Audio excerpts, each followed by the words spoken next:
የቀድሞ የኢትዮጵያ አደጋ ስጋት ስራ አመራር ኮሚሽነር ምትኩ ካሳ በተከሰሱበት ከባድ የሙስና ወንጀል ጥፋተኛ ሆነው በመገኘታቸው የ13 ዓመት ጽኑ እስራት ተፈረደባቸው።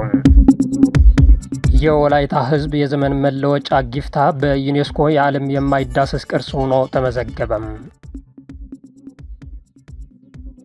አሜሪካ በሱዳን ጦርነት ተዋጊዎችን በመመልመል ላይ ባሉ የኮሎምቢያ ዜጎች ላይ ማዕቀብ መጣሏ ታወቀም። የእነዚህና ሌሎች መረጃዎች እናሰማችኋለን። ላይክ፣ ሼር እና ሳብስክራይብ እያደረጋችሁ የቻናላችን ቤተሰብ ይሁኑም። አሁን ወደ ዝርዝር እናልፋለን። አሜሪካ በሱዳን ጦርነት ተዋጊዎችን በመመልመል ላይ ባሉ የኮሎምቢያ ዜጎች ላይ ማዕቀብ መጣሏ ታወቀም።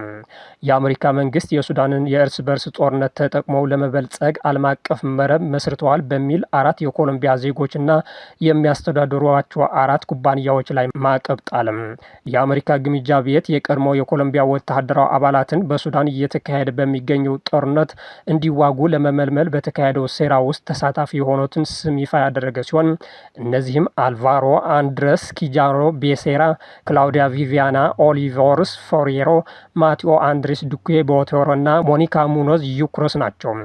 እነዚህ የሀገሪቱ የቀድሞ ወታደሮች ምስራቅ አፍሪካዊቷ ሀገር ሱዳን ከደረሱ በኋላ ከሱዳን የመንግስት ኃይሎች ጋር ሽኩቻ ውስጥ የሚገኘውን የሱዳን ፈጥኖ ደራሽ ኃይሎችን ያሰለጥናሉ ተብለው መጠርጠራቸው ተገልጿል።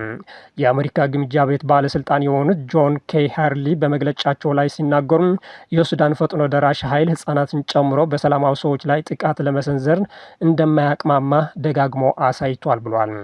አክለውም ቡድኑ የሚፈጽማቸው የጭካኔ ተግባራት ግጭቱን በማባባስ ቀጠናውን አተራምሰዋል ሲሉ ጠቅሰው ይህም የሽብር ቡድኖች እያገነገኑ እንደመጡ ምቹ ሁኔታውን ፈጥሯል ሲሉ ጠቁመዋል።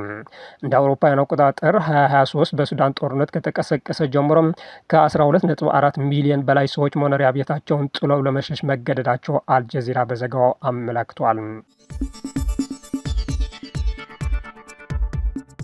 በሩዋንዳ የሚደገፉ አማጽያን በምስራቅ ኮንጎ ስትራቴጂካዊ ከተማ ለመያዝ ተቃርበዋል ተባለም። የአሜሪካ መንግስት የሩዋንዳና የኮንጎ መንግስታት የሰላም ስምምነት ባስፈረመበት ማግስት የኤም23 አማጽያን ግን ጥቃቱ እንደቀጠሉ ናቸው ተብሏል። በሩዋንዳ ይደገፋሉ የሚባሉት አማጽያን ማክሰኞ ዕለት በምስራቅ ኮንጎ በምትገኘው ኢቬራ ስትራቴጂካዊ ከተማ ዳርቻ ገብተዋል ሲሉም የአካባቢው ባለስልጣናት ተናግረዋል። የተባበሩት መንግስታት ድርጅት በቅርብ ቀናቱ ውስጥ ከ200 ሺህ በላይ ነዋሪዎች እንዳፈናቀለ የሚገልጸው አዲስ ጥቃት አካል ነው ብሏል። በሩዋንዳ የሚደገፈው የኤም23 አማጺ ቡድን ባለፈው ሳምንት በዋሽንግተን በኮንጎና በሩዋንዳ ፕሬዝዳንቶች በአሜሪካ አደራዳሪነት የሰላም ስምምነት የፈጸሙ ቢሆኑን ጥቃት እየቀጠለ እንደሆነ መረጃዎች አሳይቷል። የኦቬራ ሲቪል ማህበረሰብ ተወካይ ማራፊኪ ሚሲማንጎ አማጺያኑ ማክሰኞ ማታ ወደ ደቡብ ኪቩ ግዛት ከተማ እየገፉ መሆናቸውና ከተማዋን የሚጠብቁ አንዳንድ የመንግስት ወታደሮች እንደሸሹ ተናግረዋል። የኡቪራ ከንቲባ ጸሐፊ ጆን ካሽዌንዜ ማክሰኞ ምሽት ላይ የኤም23 አማጽያን በከተማው ውስጥ እንዳሉ የሚገልጹ ዘገባዎች አስተባብሏል። ይሁን እንጂ አንድ ከፍተኛ የኮንጎ ጦር መኮንን ወታደሮች የአማጽያን ጥቃት እየሸሹ ወደ ደቡብና ምስራቅ ወደ ቡሩንዲ ድንበር እያመሩ መሆናቸው ተናግረዋል። ከ100 በላይ የታጠቁ ቡድኖች ከሩዋንዳ ጋር በድንበር አቅራቢያ በሚገኘው በማዕድን የበለጸገችው ምስራቃዊ ኮንጎ ውስጥ ቦታ ለመያዝ እየተፎካከሩ እንደሆነና በዚህም ከ7 ሚሊዮን በላይ ሰዎች ተፈናቅለዋል ሲሉ ባለስልጣናቱ ተናግረዋል። አሜሪካና የአውሮፓ ህብረትን ጨምሮ በርካታ ሀገሮች ያቀፈውን ዓለም አቀፍ የግሬት ሌክስ ኮንታክት ቡድን ስለታደሰው ጥቃትና ውጊያው ከቡሩንዲ ድንበር ጋር ስላለው ቅርበት ስጋታቸው ገልጿል። ይህም መላው ቀጠና ለመናጋት አደጋ ጥሏል ተብሏል። የቀድሞ የኢትዮጵያ አደጋ ስጋት ስራ አመራር ኮሚሽነር ምትኩ ካሳ በተከሰሱበት ከባድ የሙስና ወንጀል ጥፋተኛ ሆኖ በመገኘታቸው የ13 ዓመት ጽኑ እስራት ተፈረደባቸው። የፍትህ ሚኒስቴር የሙስና ጉዳዮች ዳይሬክቶሬት አቃቤ ህግ በኮሚሽኑ የተረጂዎችን ቁጥር በማጋነን የተለያዩ የእርዳታ አይነቶችን ከማጋዘን ወጪ በማድረግ ለተረጂዎች ሳይደርስ ተሽጦ ለግል ጥቅም መዋልን ገልጿል።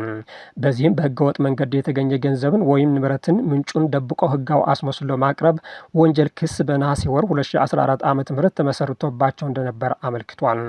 ኤልሻዳይ ሪሊፍ ኤንድ ዲቨሎፕመንት አሶሲዬሽን ዳይሬክተር የማነ ወልደ ማርያም እና ከሌሎች ሰራተኞች ጋር ያልተገባ የጥቅም ግንኙነት በመፍጠር በሺዎች በሚቆጠሩ ተረጂዎች ስም እንዲሁም የተረጂዎችን ቁጥር በማጋነን ለበርካታ ጊዜ የምግብ ቁሳቁሶችን ከኮሚሽኑ መጋዘን በማውጣት ለዱቄት ፋብሪካዎችና ሌሎች ግለሰቦች በመሸጥ ህገወጥ ጥቅም ሲያገኙ ነበር ተብሏል።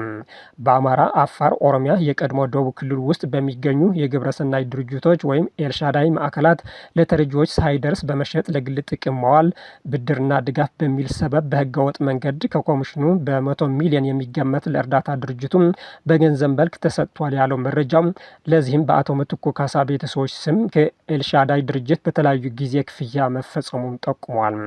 በተለይም ከ601 ሺህ ኩንታል በላይ ስንዴ፣ ከ41 ሺህ ኩንታል በላይ በቆሎ፣ ከ78 ሺህ ሊትር በላይ ዘይት፣ ከ3999 ኩንታል በላይ ሩዝ ከተራድኦ ድርጅቱና ከኮሚሽኑ ጋር በመመሳጠር እርዳታውን አዳማ ለሚገኘው የዱቄት ፋብሪካ ተሽጧል ያለው ሲሆን በሌላ ክስ ደግሞ ከ472.8 ሚሊዮን ብር በላይ በድጋፍ መልክ በአንደኛ ተከሳሽ አቶ ምትኩ ካሳ ፈቃደኝነት በሁለተኛ ተከሳሽ አማካይነት ክፍያ እንደተፈጸመና በሶስተኛ ተከሳሽ ወጪ አድራጊነት ለግል ጥቅም በመዋሉ በመንግስት ከፍተኛ ኪሳራ ደርሷል ብሏል። በአቶ ምትኩ ልጆችና ባለቤታቸው ስም የተገዙ ተሽከርካሪዎችና መኖሪያ ቤቶች መገኘቱን ተከሳሾቹ አቶ ምትኩ ካሳ፣ ባለቤታቸው ወይዘሮ ሶፊያ ጀማል፣ ልጃቸው ወይዘሮ ሚልካ ምትኩ የወንጀል ድርጊት መፈጸማቸው ተከትሎ የጥፋተኝነት ውሳኔ ተላልፏል።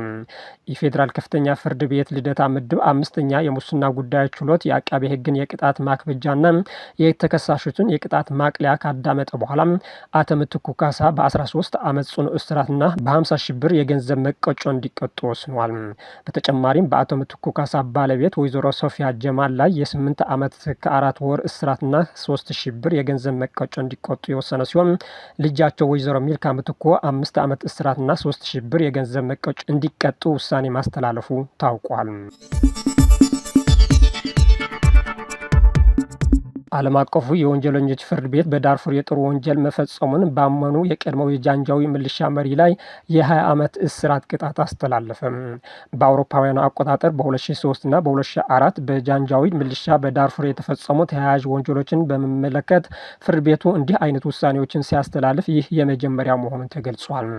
አሊ ኩሺያብ ወይም በሙሉ ስማቸው አሊ መሐመድ አሊ አብድል አራህማን በመባል የሚታወቁት የጃንጃዊ ሚሊሻ የቀድሞ መሪ በሱዳን ዳርፉር በሰብአዊ ና በሰው ልጆች ላይ አሰቃቂ ግድያዎችን ጨምሮ የጦር ወንጀል መፈጸማቸውን ባለፈው ጥቅምት ወር ላይ ማመናቸውን ተከትሎ የ20 ዓመት እስራት የተላለፈባቸው መሆኑን አልጀዚራ ዘግቧል።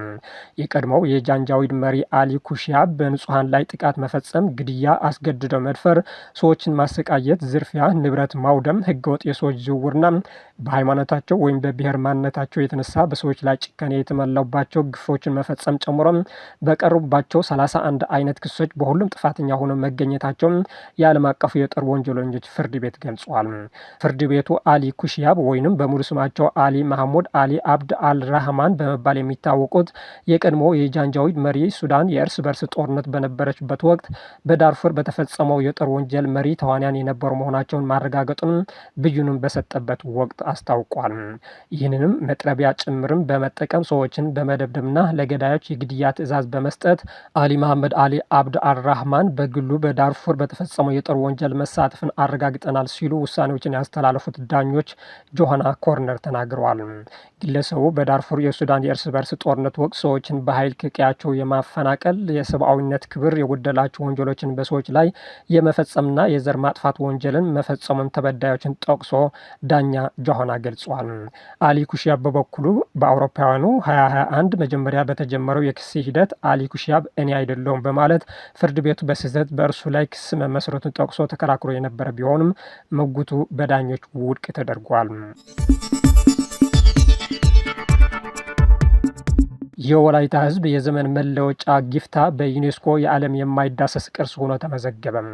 የወላይታ ሕዝብ የዘመን መለወጫ በዓል የሆነው ጊፍታ በዓለም የማይዳሰስ ቅርሶች መዝገብ መካተቱን ዩኔስኮ አስታውቋል። የተባበሩት መንግስታት የትምህርት የሳይንስና የባህል ተቋም ዩኔስኮ ዘንድሮ በማይዳሰሱ ቅርሶች መዝገብ ካካተታቸው የዓለም ቅርሶች መካከል አንዱ ጊፍታ መሆኑን በድረገጹ ባወጣ መረጃ አስታውቋል። ዮዮ ጊፍታ የሚባለው የዘመን መለወጫ አውደ ዓመት ከክረምት ወደ ብራ ማሸጋገር የሚወደስበትን ዓመታዊ ዓመታዊ ክብረ በዓል ነው። 20ኛው የተባበሩት መንግስታት የትምህርት የሳይንስና የባህል ተቋም በህንድ ኒው ዴልሂ የማይዳሰሱ ቅርሶች ጥበቃ ኮሚቴ ጉባኤ እያካሄደ ሲሆን ከተለያዩ ሀገራት የማይዳሰሱ ቅርሶችን መዝግበዋል። የቱሪዝም ሚኒስትሯ ሰላማዊት ካሳ ዩኔስኮ ጊፍታን በመዝገቡ በማካተቱ ምስጋና አቅርቦ በወሊያ ቀዶ ዘመን መቁጠሪያ የሚከበር ተወዳጅ ከሆኑ የወላይታ ህዝብ ባህሎች አንዱ ነው ማለታቸውን ፋና ዘግቧል። የጨረቃ የፀሐይና የምድር እሽክርክሪትን በአንድ ላይ ሲሆን የሚከበረው ጊፍታ የአዲስ ዘመን ብስራት መሆኑን ጠቅሷል። መጀመሪያ ወይም መነሻ የሚል ትርጓሜ ያለው ጊፍታ ከቀድሞ ወደ አዲሱ ዓመት ተስፋን ሰንቆ የመሸጋገር ተምሳሌት ነው። ጊፍታ በጾታ፣ በእድሜ፣ በማህበራዊ መደብና በሃይማኖት ሳይገድብ ሰዎችን ያሰባስባል ሲሉ የቱሪዝም ሚኒስትሯ ገልጿል።